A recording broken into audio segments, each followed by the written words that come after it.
There you go. Cool. Perfect. Yeah, kind of went back. I'm going back to the headset for a while. I don't know. I have to test a couple of the microphones. I was not maybe not 100% happy with the background noise. I mean, it's kind of almost doesn't matter, right? But let's see. What are we doing today? So today is Software Friday, and I'm going to try to keep the sort of the programming streams of Friday, if possible. And the thing is, I'm kind of today. I need to dust things out, right? So this is the repo. Wait a second. I don't know if this is the. Um, so, but I think this is. Oh, okay. Boom, boom, boom. A lot changes. Oh yeah, that's much smaller. Exactly. Because I remember that I kind of like said at some point I said like just fuck it, I'll just start from scratch. Um, okay, innate transformations, visualizations. I hope you can see. I hope you can have this is in a way readable. Yeah, it should be readable. But it's too big for me. There we go. Maybe that's better. So what this library was about, and the let me see if I can find the repo. Show you guys. We'll basically go with incognito and then go to unsys GitHub or GitHub.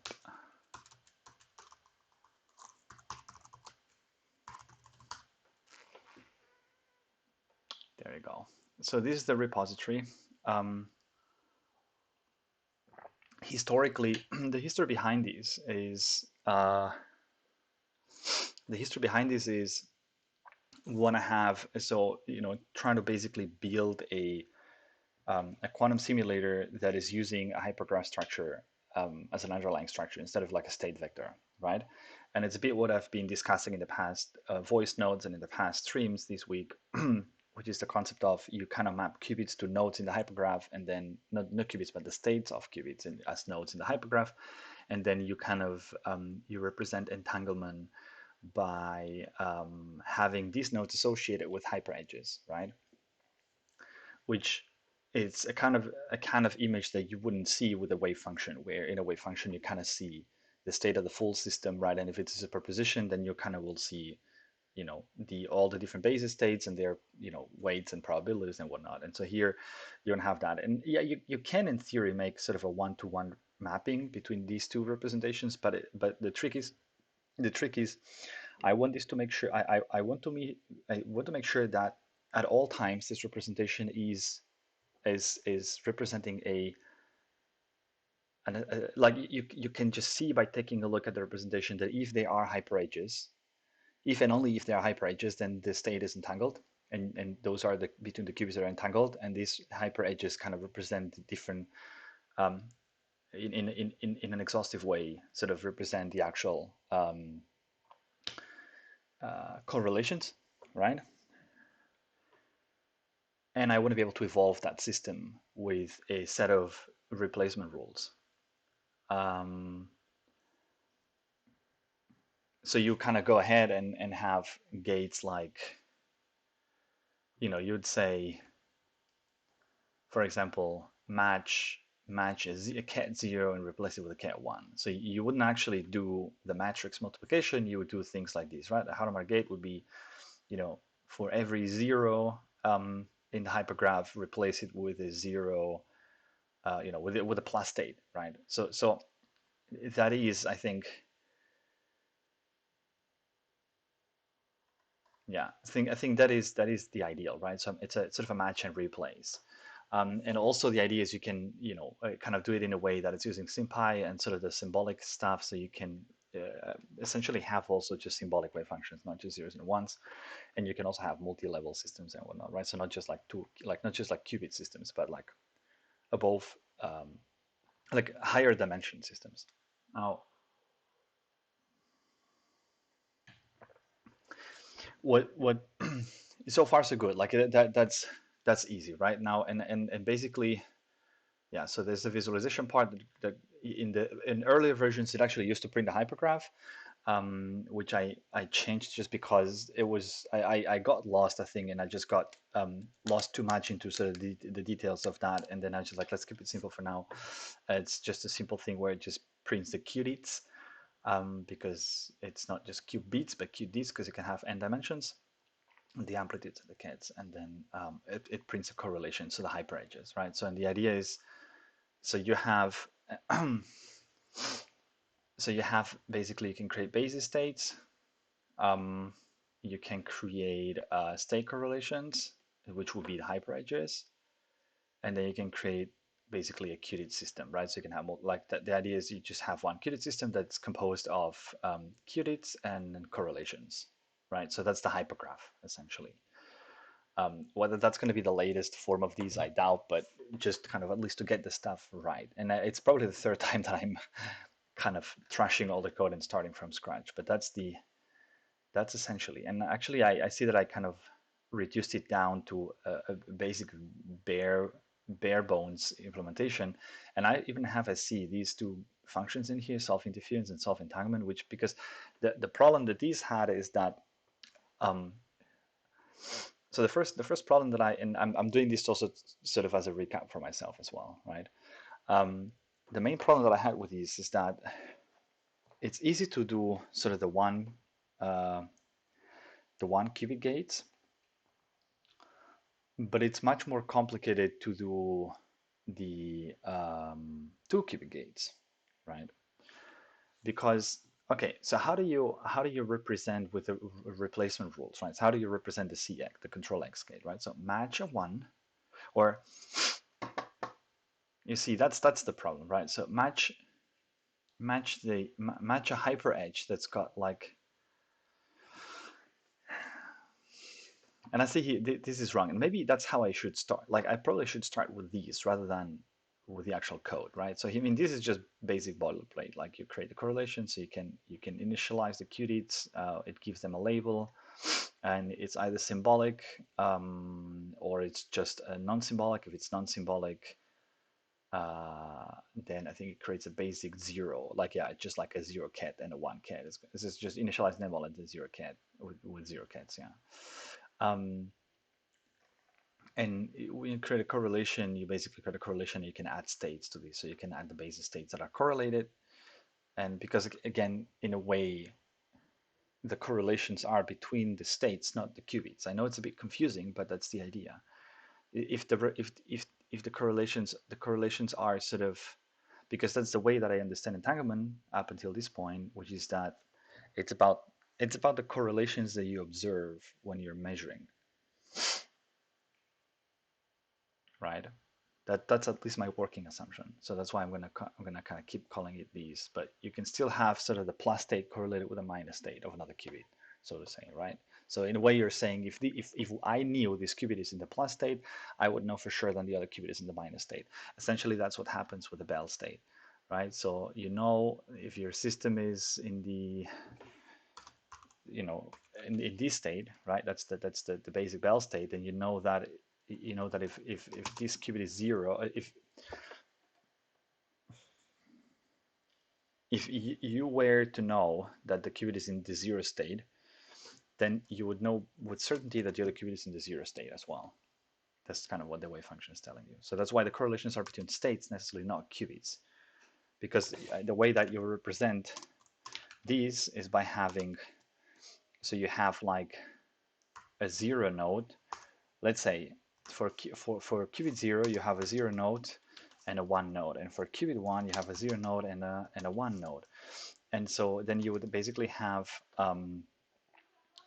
uh, sort of what correlations. So you would have one correlation, which is sort of the 0q0 connected to the 0q1, right? So this would be one correlation. You're saying you're connecting these with these. And another correlation that the hypergraph would have is between the ones. And that kind of fully describes the system. And yeah, I know that these match with the wave function, right? That these is actually you kind of say, okay, so each of these elements is really, you can map it to a hyperedge. The problem is that works if you have a wave function that it's already sort of in its factored form. So you know you can't just factor the two qubit states out here, so you know that it's entangled. The problem is that if I have like if I have another, let's say, why don't I have a quirk? Uh,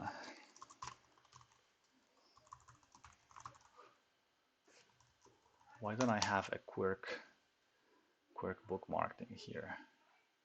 Can I just bookmark this? There you go, quirk.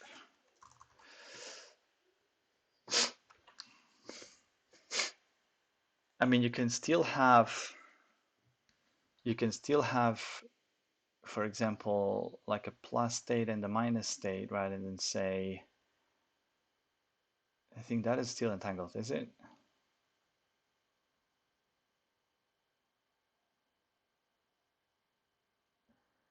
No, that is not entangled. What am I doing?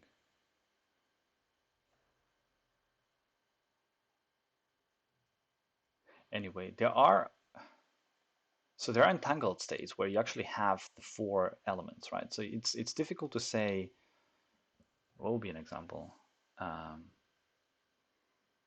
control Hadamard or something, or even here, right? So that's just kind of like, okay, so it's obviously entangled because you can see that the block sphere, um, you can see this in the color coding, right? And then here you see that you have the 0, 0, 0, 1 and 1, 1 elements. So so I would be, I would kind of basically say, look, if I wanted to map these out, um, here, right, I would kind of create three hyperedges, but then how do I know whether it's entangled or not? I would still have to do some sort of kind of a hypergraph version of factoring, which is what I got stuck with back then when I started with the project, so like half a year ago. So, okay, enough with history, right? But let's think about this, because ideally, how do you wanna work with this? Let's say I have a system, right? That and I'll kind of flip now the view, and I'll just say like I have or I just have two qubits, right? So I'll represent the qubits like that. So Q0 and Q1, and then basically, so I'll kind of represent the evolution kind of going, downwards, right? Let's see if I can zoom this in a bit more, maybe. Close these for now. Yeah. So now let's say that comes a Hadamard gate. A Hadamard gate, right? And for the qubit 0. So that would turn these into the plus state, and this would still be the 0 state. So this is after the Hadamard gate. So, this is init. This is Hadamard for qubit 0, right? So, and now what we want to do is control not, right? So you can't we can't, like, I like the match replace, because that's the idea. Match for something in the hypergraph, and then replace for something else. Now the problem is, of course, I can't just define all the possible matchings, right? Because this could be just any state, could be any linear combinations of zeros and ones, right? So how would I go about these? Like, I mean, like the way you define a control X in a naive way, right, is, if control is 1, right, then basically do sort of the X of the target, right? That is like, that is really enough. And then if you're faced with a case where you have like a plus state, the plus state is a 0 plus 1 state, right? And so how do you run these? Like obviously control is not 1, right? But still we know, still the gate, the gate kind of runs, like, it's because it's a linear combination of 0 and 1. The gate still runs for each of the branches or components, right? So what I originally did was like, cool. So the matching, actually, it should not just be a classical like one-to-one match, but it should be kind of a in a way you match whether this element is there, or as part of a linear combination of that. Because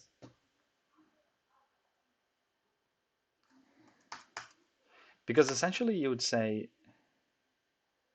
and that should be then baked into the definition of what the matching is, what the logic for matching is, right? So let's imagine I have a 3-level qubit system, right? And I have a function that is not a control x, but it's like a control on, it's controlling on, say, if the value is 3, it's 2, right? So we have the 0, 1, and 2 levels. Well, if I have this state, right, and I'm controlling on 2, then the thing is, it shouldn't, nothing should happen because it's not even as part of that linear combination. Um, it's not like a full superposition like these, right? So if the gate would just be like if 2, right, but then the 2 is not even there. So this matching here should behave like an equal match, or um, sort of maybe it's a projected match. I don't know if you would call that. I don't want to make up words, right? But like, or um, linearly combined match, right? So it matches with one of the elements of the state, one of the, yeah.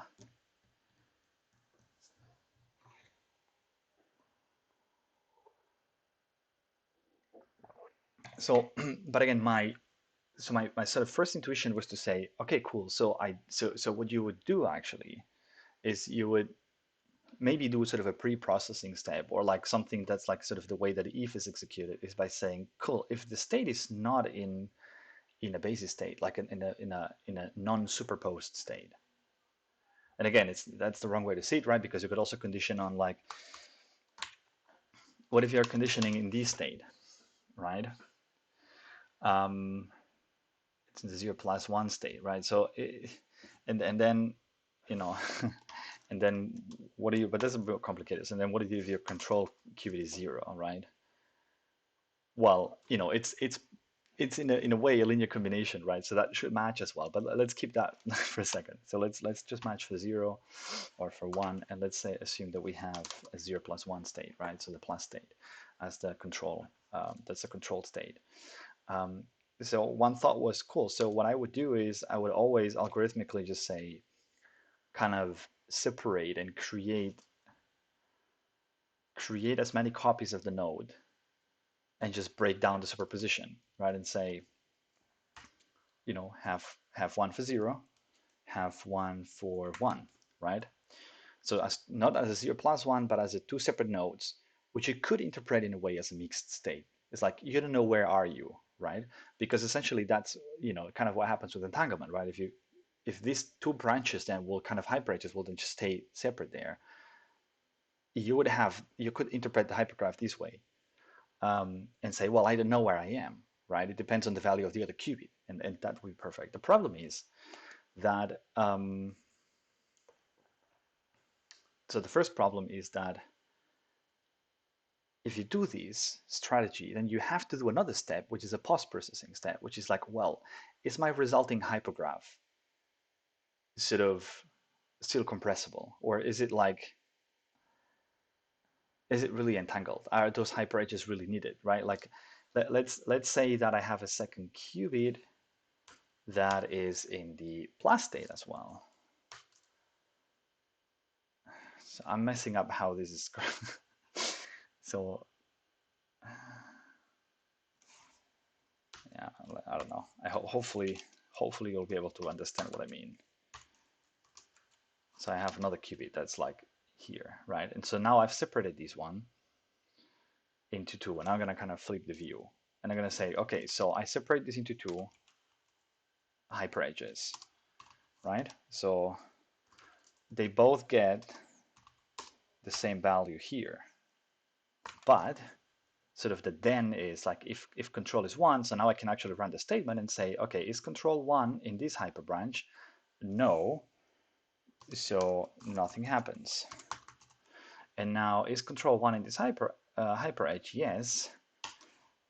So the x of 0 plus 1 happens, which actually turns out to be just 0 plus 1 as well, right?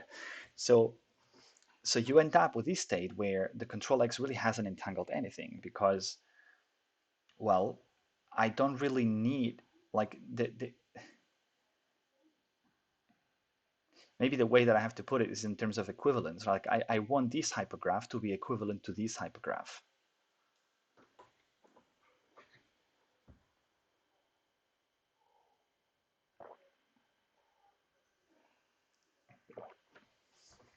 Right? So because there's no information that lives in the hyperedges in a way. Like I regardless of the state, like regardless of these, whether I'm going to measure 0 or 1, I always know, like there's no difference. I don't need to know these in order to know what state this will be measured in. And in the same way, if I know what state this is going to be measured in, it doesn't tell me anything about what state this is going to be measured in. So they are effectively, these qubits are effectively independent from each other. So I don't want that. In a way, I want to merge the hyperedges and say, these are equal, boom. So, and that looks all good and stuff, right? But it just makes things complicated as you think about, okay, so what happens with like how, that seems all good and simple, but like when you increase the amount of qubits, then you start realizing that, well, all you're doing is factoring, right? It's just a different way of factoring. So I want to kind of work around that. I don't want to have to do any kind of factoring in a way, right? Like, because the problem is if you, um, and that gets even trickier when you think about two qubit gates, because then two qubit gates are defined, or some two qubit gates, you need to define them as in like, you need to match for two specific, for a joint state of the control qubits, for example. Say, if like the CCX, right? So if and only if the two control qubits are one, then I do the operation. Um, and that in a way is, and that in a way sucks because then I don't have a mechanism to avoid the let's avoid that kind of pre-processing of let's expand what I have, right? And then I'll just compress again because this compression is what then um, is the actual factoring that I want to avoid. I'd like to evolve things in a way so that I don't have to do that, right? So how would that, maybe we should just stick to this very simple example here, um, rather than just actually. And I know that I already see that I'm not really going to be coding anything. I want, but I mean I think that's in a clean state enough. So um, yeah, and inevitably I'm going to. Hmm,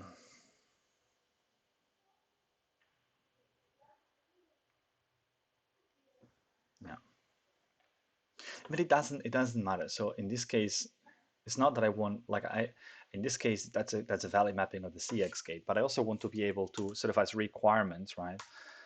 Specify the CCX gate uh, as saying, look, I want to match for these, right? Yeah, maybe that's the thing. Maybe that's the thing. That it's not like the match and replays. It's too simple because at the end, I want to be able to just do an operation to the target qubit, right?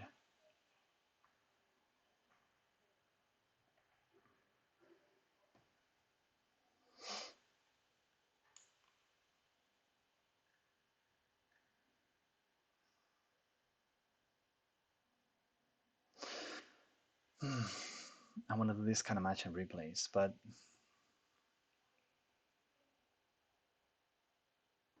hmm,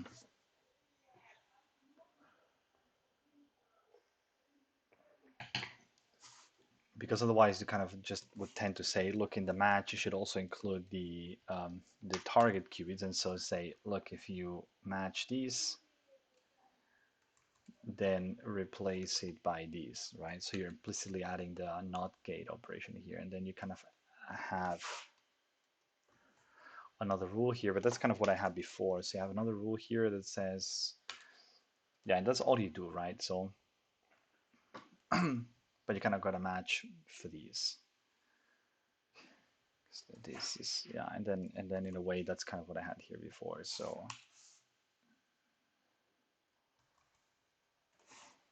but you don't need to specify the rest because nothing happens. So match for this, match for that. And then the common makes no sense anymore. Well, it does make sense, right?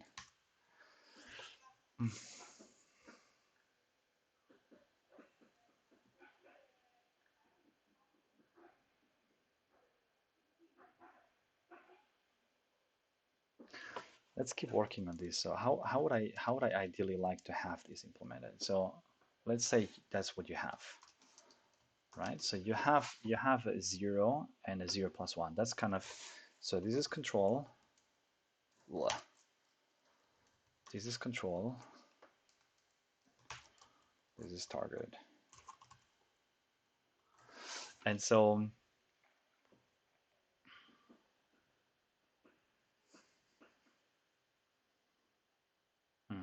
then there's a hardmark gate. Cool. And now we've got this match statement, right?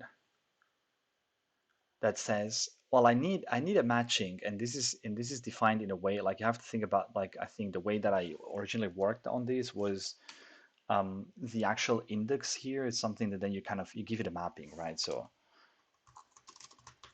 a mapping from qubit, or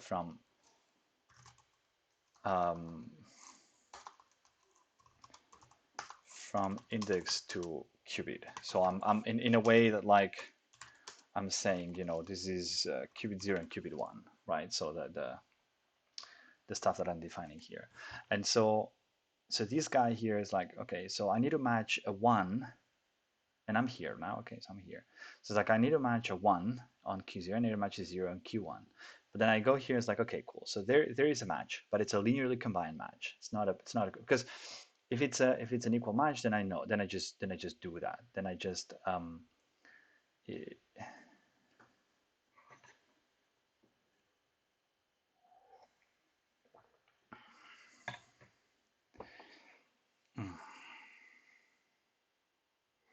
if it's a match,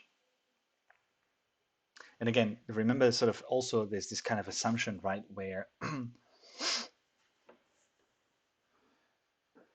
even the no hyper edge case is just the one edge, right? So you would kind of you just have one hyper edge. That's also a discussion that I used to have with myself, is like, am I allowing like a no hyper edge kind of thing in there? Or is it equivalent to have no hyper edges, or to have just everything in one hyper edge? This is equivalent, right? So I might as well do it like that, and kind of have the assumption that assume one qubit node per hyper edge max. So by these, I mean, you're not going to have two nodes represent different states of the different qubit within one hyper edge. That just makes no sense. So I can commonly say, if I have a hyper edge where I have this, and I have these nodes 0 plus 1, 0 plus 1. These are two nodes. So I match them but linearly combined. So if I would match them equally, then I would just kind of replace them. So I would just kind of go and run the replacement. Now, what do I do if they are matched linearly, right? And I guess here there are different possibilities, right? So possibility one, um, equal match, both equal match. This means then you just do the replacement. Another case would be, sort of one one LCOM match, and another case would be two LCOM matches, right? I think that's fair to say. Um, Now, what happens when there's just one? Let's play with the simple case of that's what you have, right? And so I have one linear combination, right? Mm. And in this case, I know that I want to end up in the state. I want to end up in this case in an entangled state, like in a Bell state, actually, right? So I want to end up with two hyperedges. Um,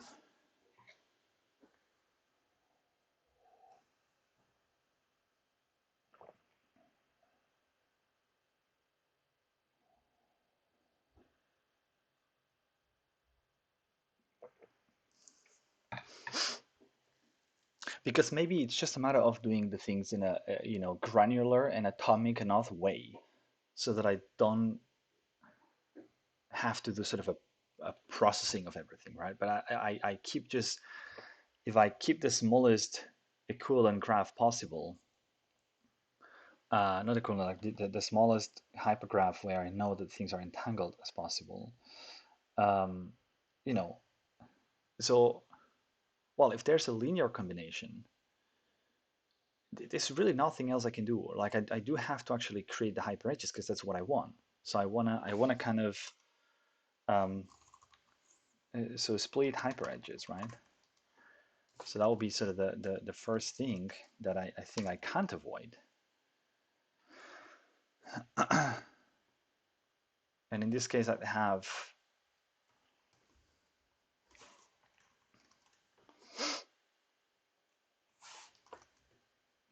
these, right? Um,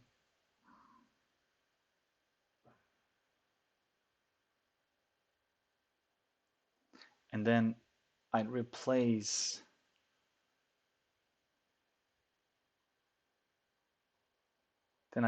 the thing here, and I'll be just happy and good to go because I know this stays like that. But what if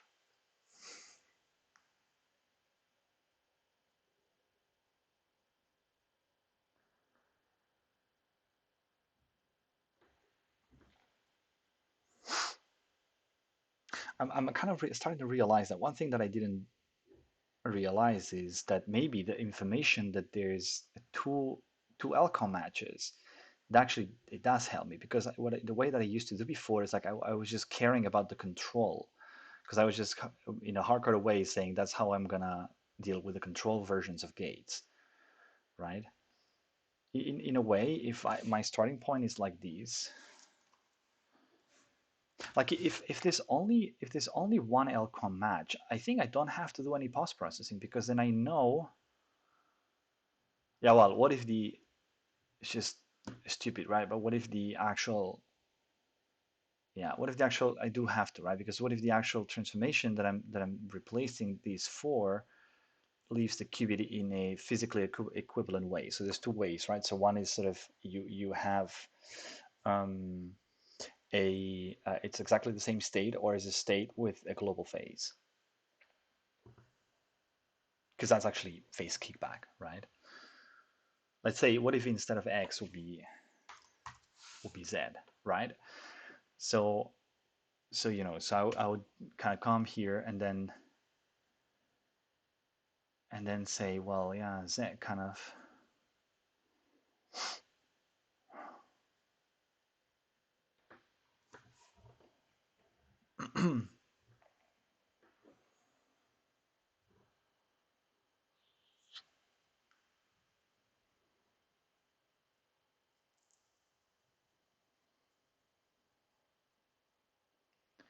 So I'm trying to think in terms of code, right? And I'm just like saying, yeah, well, what? I will just do the replacement, right? And so the replacement, say, will be just kind of, it's just a zero, right? So it really hasn't changed. Now, I think I can safely assume here that if it doesn't change, then I can just roll things back. But that's also not true. because of the phase kickback effect. So I have to think that if what this operation what's doing is adding a global phase, this global phase is going to be added at the edge. That's the point. It's sort of that's edge information, right? Um, which then I'll kick back up here when I recombine things. Um,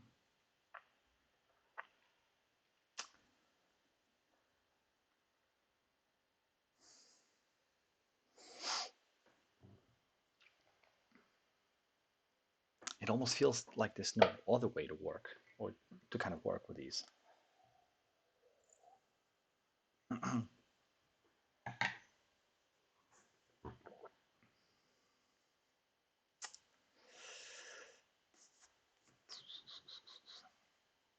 It almost, I'm almost thinking whether I shouldn't sort of account for the relative phases being as sort of a separate element of the rule, right? Where you'd say,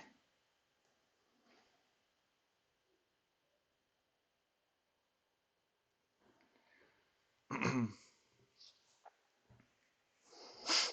that's also not true. Part of the state. Because it seems so innocent and easy for this two qubit case, because it's just like it's fairly in a sort of a kind of a really linear programming kind of mindset, right? It's like do this, do that, like so if the algorithm is like do that, split hyperedges, then apply the replacement, and then kind of double check should I just merge the hyperedges or not, right? The thing is maybe the assumption I can make is that if I know that the previous state was already the you know the I'm lacking the word. It's like the most reduced version of the hypergraph. Then I'm doing just an atomic change, and so I know that I don't have to check anything else other than okay, I have just now done a replacement of these um, of these hypernodes of these nodes, and so in order to check whether I can merge some hyperedges again, I just need to check these. Right? So I've done the replacement here, and now I just only need to check these guys.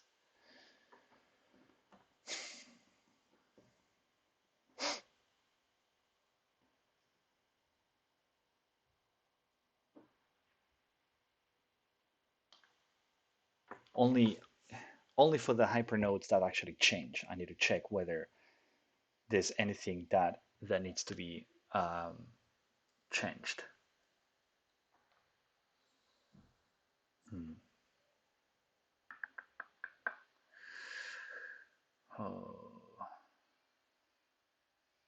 Because maybe I should just work, I just kind of just work out with the assumption that I even don't know what the operation is doing. I just know that it's a bunch of match and replays that are all on the sort of basis, on a given basis, right? Say the 0, 1 basis. And so that's kind of my operational basis. And then I just should, yeah, there's maybe no way to work around these. Um, and I should just stop worrying that, yeah, well, then I just cannot, uh, I should just stop worrying about the complexity of the merging, so to say. Uh, uh, uh, uh. Like in a way, if my starting point is these, right?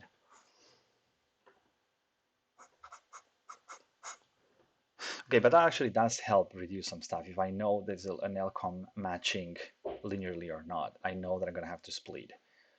Um, and I know that if it's just one, then I just can split this one and copy the other one. If I know that there is like a bigger than one, then it's when I got to do a bit of sort of combination, right? If I have two LCOM matches, even if there's a third qubit, right, in the hyperedges, like um, then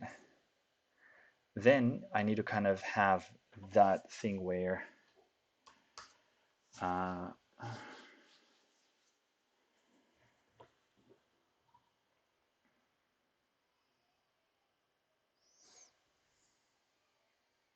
Okay, but that is maybe already an optimization against what I actually had before. Because before I had like, look, so let's say I have um, three qubits, right?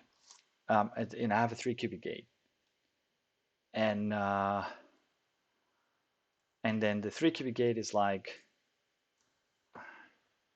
rule by rule, right? So let's say this is CX. Cool, let go match these, right? And let's say that I have, sorry, I have a 0 plus 1, 0 plus 1, 0 plus 1. So, what I would typically say is if I don't know, like I think that was kind of one of the things that I stumbled upon as a problem is like if I don't want to take a look at these, like what I should always do a pre-step where I do a sort of I spread these completely and kind of have the 8 combinations, right? 0, 0, 0, 0, 1, 0, 1, 0, 0, 1, 1, and then 1, 0, 0, 1, 0, 1, 1, 1, 0, 1, 1, 1. Whoa, what am I doing? And have 8 hyper edges.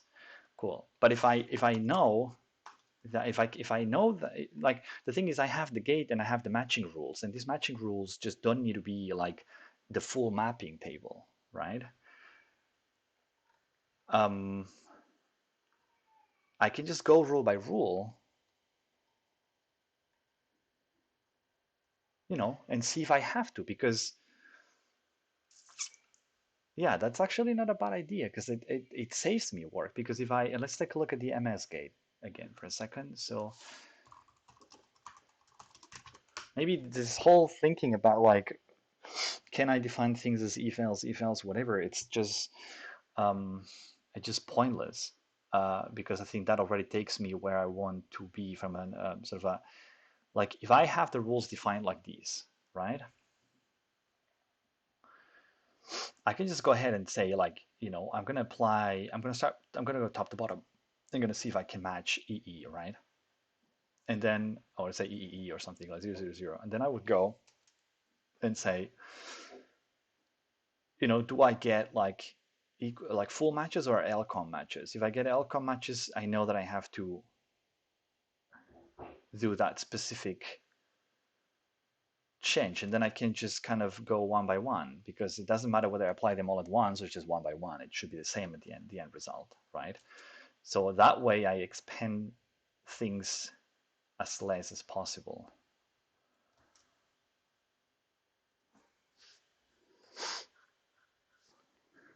Like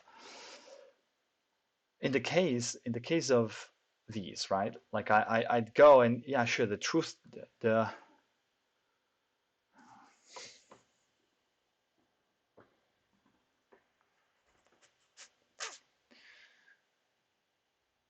so the truth table of the CCX gate would be match 000.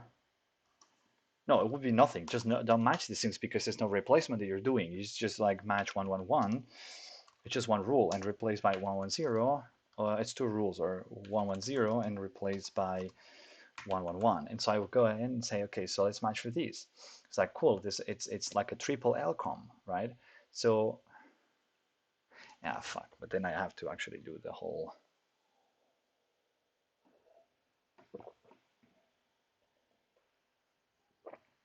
In this case, I actually do have to do the full 8 expansion, right?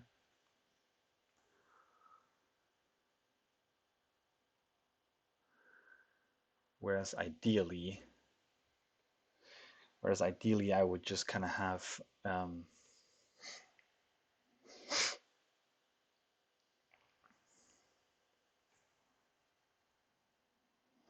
what I was discussing in the last stream was that I would rather have just the nodes be unique, and so kind of have, and then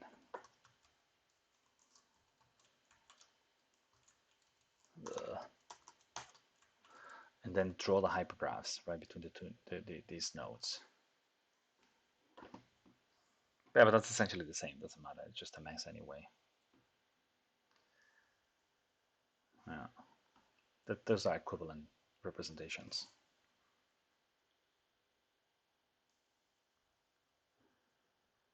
because then you're gonna have just the same node belonging to multiple hyperedges anyway. So, and you also have sort of the eight hyperedges you have to create. So it's not you're saving time or space. In one, yeah, it's kind of the same. Um,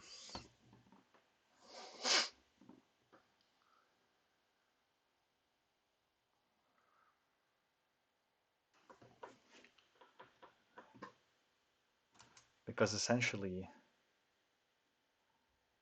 if I have a plus state everywhere, and I do a control node, right? That's I end up with the same state, right? And so you would do like what? Let's assume you do that. Let's assume you go and do 0 0 0 0 1 0 1 0 0 1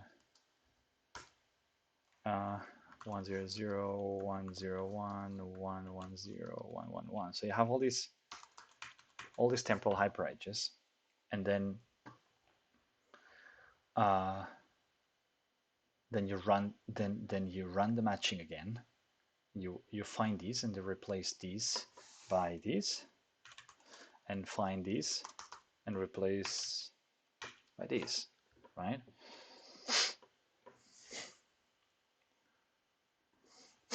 Yeah, the problem now is that you kind of have to do in a blind way. In a blind way, I mean, you've replaced these things, you've changed these two, right? So you know that you've changed this guy and you've changed this guy. So this is something the rest hasn't been touched, right? Of course, that compresses back again to these, right? But I don't want to now have sort of an algorithm that says like, okay, how do I factor these out, right? Because that's essentially what we want to avoid. Because that's just factoring. There's nothing different than just doing the things with a wave function and vector stuff. That is just okay. Give me a second. Gotta go get the bell, I think. See if I can. I'll be back in a second. Okay.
Cool. So back. I gotta work better on the off on the be right back screen. Sorry. Um.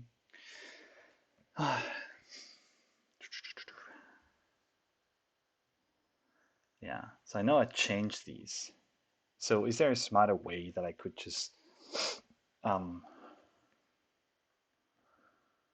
because the problem is, and I'm trying to remember, like the problem is not just the zeros and the ones. The problem is the relative phases as well, right? Because if I, yeah. So that look. So this is the problem. So if I do something like that, yeah, that's the tricky one. So I have the four cases, right? The four elements 0, 0, 0, 1, 1, 0, 1, 1, 1, but this is like it has a negative phase, and that makes it already entangled, right? Uh, that makes it entangled. Why? So if I have, let's even go, let's even go simpler. I'm already like it's a mess here, right? But it's let's just go here. So let's say that I have the 0 plus 1 and 0 plus 1. I'm going to finish soon because I'm running out of time already, but like I just want to at least maybe 5 more minutes or something like that, see if I can get a bit more yeah, that stuff straight. And man, the thing is like I think I gotta keep all these kind of streams focused on these, like just pushing them on Fridays and then keep going with the quantum mechanics stuff on Mondays and Tuesdays, because otherwise I'm gonna be mixing stuff too much. But I don't know, we'll see. Maybe I'll just kind of do it. It really depends. It doesn't matter. It doesn't matter how much I want to focus on the schedule. Like I feel like sometimes I need like bigger spans of time focusing on one thing and just to push things forward. But so this will be the thing, right? And then let's say it's a control Z. So what the control Z does is it just has one rule, that is take the find a 1 1 and replace it with a minus 1 1, right? And here's where I think the trick also is, like I need in the matching, I need to have a way to match also the relative phase, even if it's just like you don't care about the relative phase, right?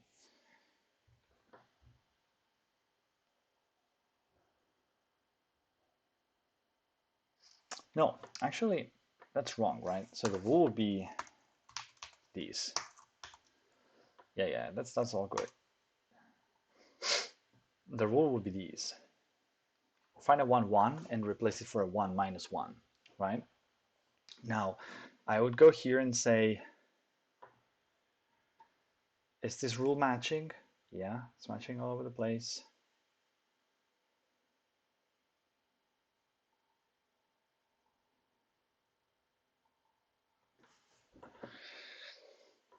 So it's a double LCOM, so I need to do the, and then I go and I say, cool, so that actually changes to like a minus 1, right? And now I'm like, okay, cool. So how do I go about it, right?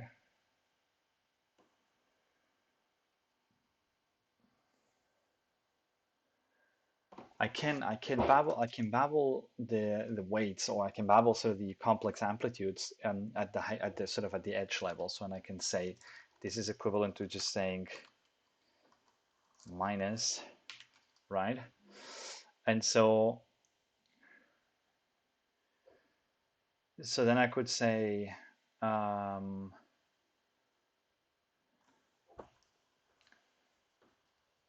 why I cannot just naively start and say, cool, so what edge can be merged with this one, right? So and then say, okay, so we leave 0, 0 and 1, 0 untouched, and then what we're doing is a merge of uh, 0 minus 1, 1, right? So we're taking that minus, which kind of needs to go somewhere, and kind of merging it with these, so it's a 0 minus 1, right? And then I'm saying, And then I'm saying,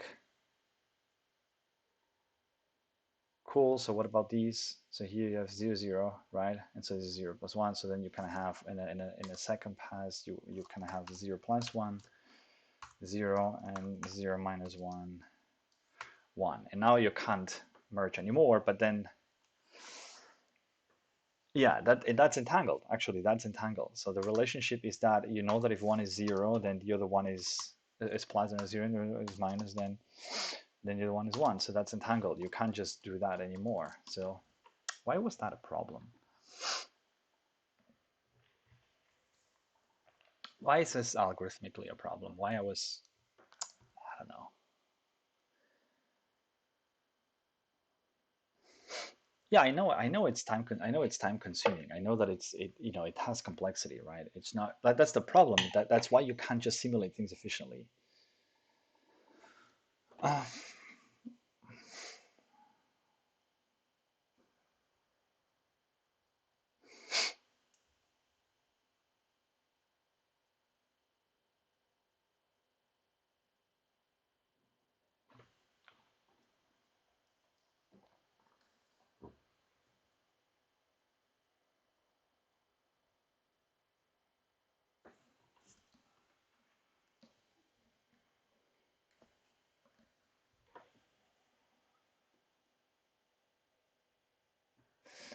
what if so yeah, because the thing is, there's maybe other ways that I can do that. So what if I just kind of start merging from this side of the world, right? So from the 0, 0 and the 1 minus 1 here. So what if we just keep things the way they are and say, cool, so, well, in first step, then I just kind of have 0 and 0 plus 1. And then I have 1 and 0 minus 1, and I'm done. Yeah, I can do that as well. In a way, that's the same. It's sort of a mirrored representation, but that's kind of telling you the same, right? If this is 1, then this is going to be minus. So it's sort of, yeah, that's the same thing, right? Um, and in the case of the case of phase kickback would be this case. No, yeah, this case where things are not entangled, but the sign is moved up. So you have a 1, and then you have a 0 minus 1, and then you have a next gate. So you have like you have these two rules.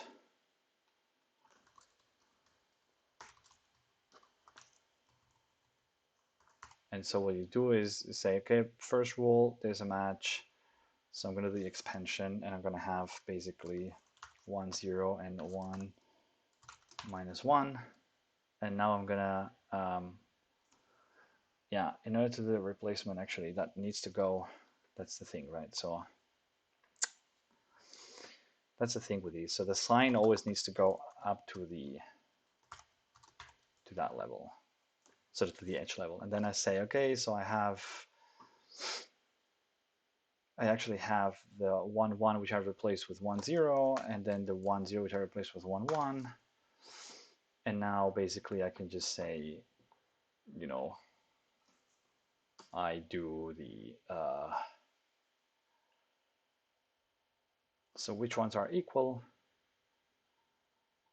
here. So the sign has to go there, and then you end up with like and that's how you have phase kickback, because the sign must be moved to this qubit because these two are physically equivalent then, right? Oh God.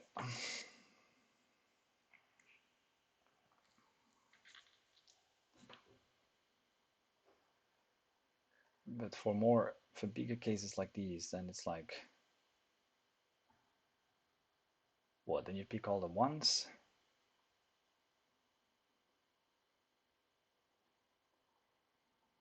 Right?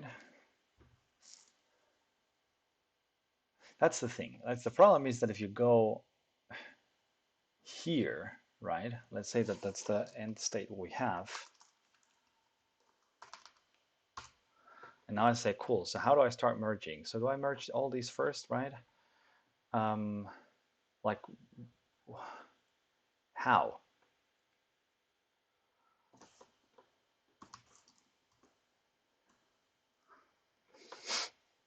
It's like, do I just do 0 and then,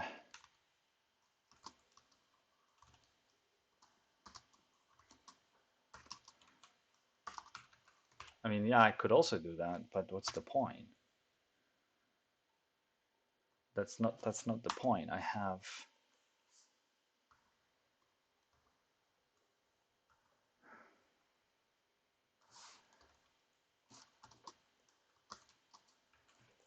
and so this is,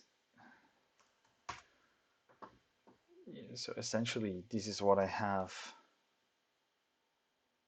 which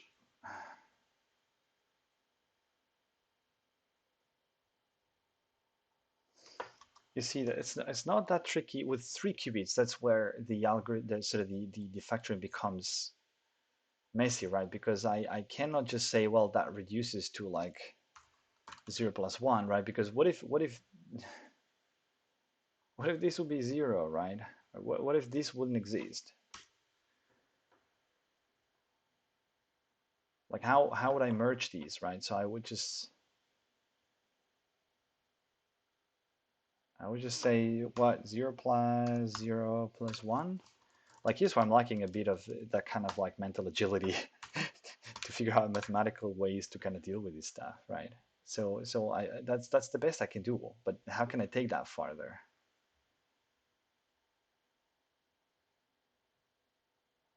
You know, that is the main problem that I have.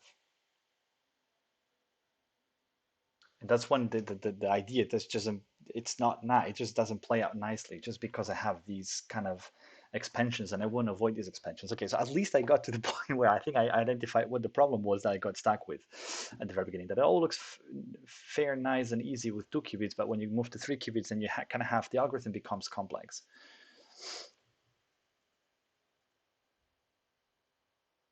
And I'd like to have like a smarter way to do that. And one of the things that I thought was, okay, maybe there's just a nicer way to do the match and replace, a smarter way to do the match and replace, so that I don't have to expand things like these, and I can have things in a more compact way. Um, I think that if I just do zeros and ones and have hyper edges kind of wrapped around all these different nodes, but are unique nodes, I think I'm not solving the problem because it's just equivalent to this one. It's just you lay it out differently, but it's just literally equivalent because you have multiple hyperedges you have to kind of consolidate. So that's not solving your problem. Anyway, I'm way over time for today's session. So thanks a lot for watching and stay tuned for the next one. I don't know if I'm going to keep on with this on Monday. I'll try the Monday, Tuesday, Fridays. Fridays was kind of coding and sort of working on the simulator, and I think that I'll just probably keep it like that. And I think I'll just work off stream a little bit as well, sadly, because I really want to push these forward. At least kind of have things in my hand and try to keep Fridays for these. And then, yeah, I think I'll keep Mondays and Tuesdays for the more theoretical stuff. I'll try to stick to these. Yeah. But that's at least I kind of refresh what the problem was. Awesome. Thank you. Goodbye.